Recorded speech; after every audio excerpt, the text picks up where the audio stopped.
In this video, I'm going to show you exactly how to add PayPal to your Apple Pay. So what we're going to do firstly is to just go into our settings app. So go into your settings app, because then you should be taken to this page right here. As you can see now on this page, we're just going to scroll down until we can see where it says Wallet and Apple Pay.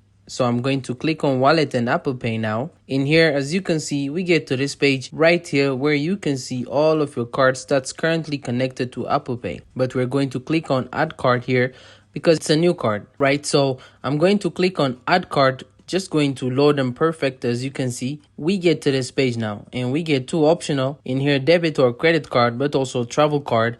But for this tutorial, we're going to click on debit or credit card, and then we should be taken to this page right here. So in here, you will be able to see all of the kind of banks or all of the kinds of cards that you can actually connect to your Apple Pay based on your location right now. So you're going to search for PayPal. So search for PayPal in here. And then when you have searched for PayPal, then what you're going to do is to just scroll down and very carefully look if you have the PayPal option here and here. If you don't have the PayPal option in here, because I don't have it, as you can see, well, then that means that you are not like geographically in that location that allows you to have PayPal connected to your Apple Pay right now. And that's why you're not seeing it. But for example, if you have PayPal in here, then you can just click on it.